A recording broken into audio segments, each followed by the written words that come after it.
Principe 3. La bénédiction et l'onction qui en découle. Reprenons là où nous nous étions arrêtés.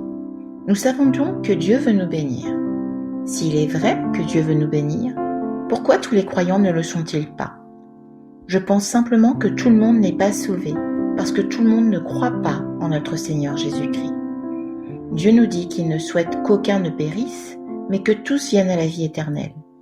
Si vous avez lu le livre Restauration de votre mariage ou La femme sage, ou encore L'homme sage, alors vous savez que nous devons remplir les conditions de Dieu pour obtenir ses promesses.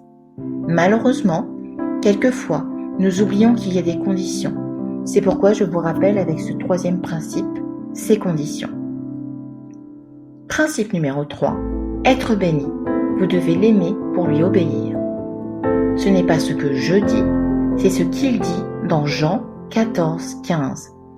Jésus dit simplement, « Si vous m'aimez, vous garderez mes commandements. » Croyez-le ou non, mais lorsque j'ai commencé à évoluer dans mon ministère, comme le Seigneur a mis dans mon cœur d'en prendre à nouveau la charge en 2014, j'ai commencé à voir des choses surprenantes. J'ai découvert que beaucoup de personnes qui rejoignaient notre communauté ne tenaient pas leur engagement.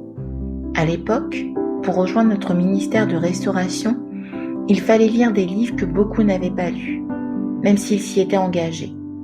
J'ai aussi regardé de plus près si les gens s'octroyaient un moment de calme et de méditation en lisant leur Bible quotidiennement. J'ai observé si plusieurs des principes nécessaires étaient respectés si l'on souhaitait être béni avec un mariage restauré. Restauration dont ces femmes parlaient continuellement, cela devenait une obsession. Cette révélation est vraiment arrivée comme une réponse à ma prière. Au cours de l'été 2003, j'ai continué à supplier Dieu, afin qu'il m'explique pourquoi certains mariages étaient restaurés, pendant que d'autres ne l'étaient pas. Je lui rappelais qu'il ne faisait point de différence entre les hommes, comme il est expliqué dans Actes 10, 34. Et tel que je l'avais anticipé, Dieu, dans son immense fidélité, m'a révélé beaucoup de choses et a mis en lumière les nombreuses problématiques qui en étaient la racine. Il est intéressant de constater que je ne suis pas la seule à me poser cette question. Quand vous écrivez au ministère ou à votre e-partenaire, ou même quand vous parlez de Dieu, il semblerait que cette question vous intrigue aussi. Suivre ses lois est un principe fondamental. Puisque c'est une loi de Dieu, cela signifie, vous vous en doutez, qu'obéir n'est pas facultatif. Chacune des lois de Dieu a été mise en place quand il a créé l'univers, juste comme la loi de la gravité. Il n'y a aucun moyen de la contourner. Si vous sautez, vous tombez. Nous ne semblons pas déconcertés par cela. Alors pourquoi sommes-nous autant déconcertés et perplexes lorsque nous ne voyons pas de bénédiction, même si nous prions, croyons et savons que Dieu veut nous bénir? D'autre part, lorsque notre bénédiction n'arrive pas dans un délai raisonnable, nous commençons à nous demander si oui ou non Dieu veut nous bénir. Encore une fois, il n'y a pas de débat sur le sujet. Il veut vous bénir de toutes les façons possibles. Mais si vous transgressez ses principes ou ses lois, et il ne peut simplement pas, c'est aussi simple que ça.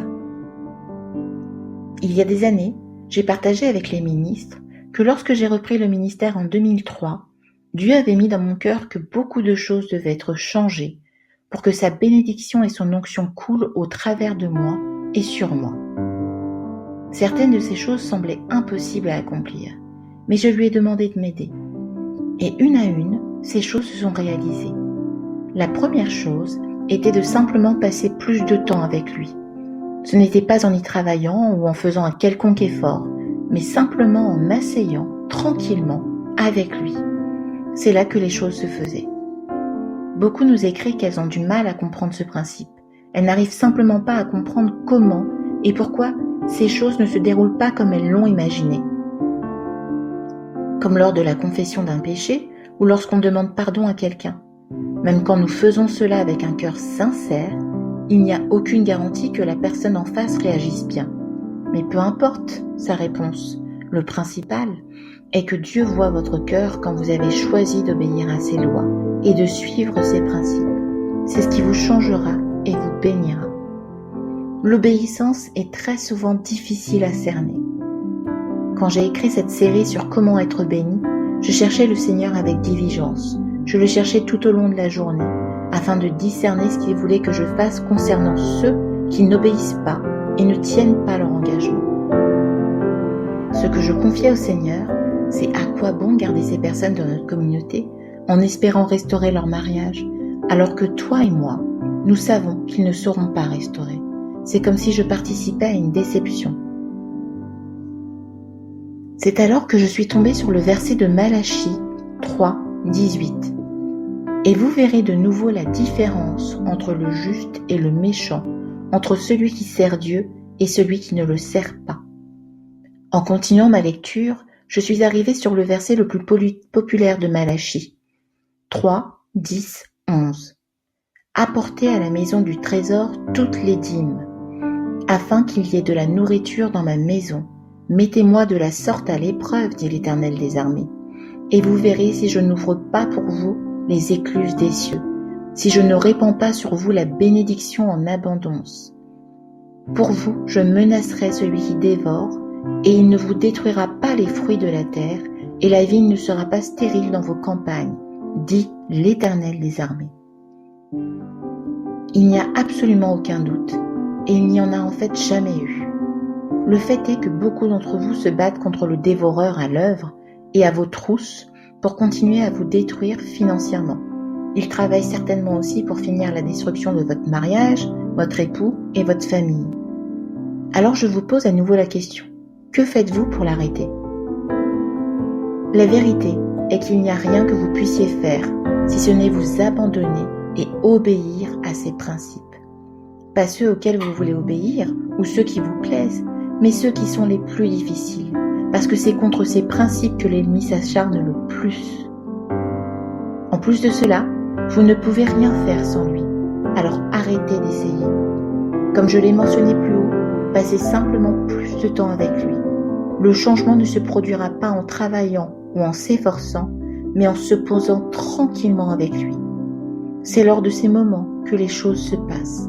C'est là que nous sommes changés et que nous passons de gloire en gloire.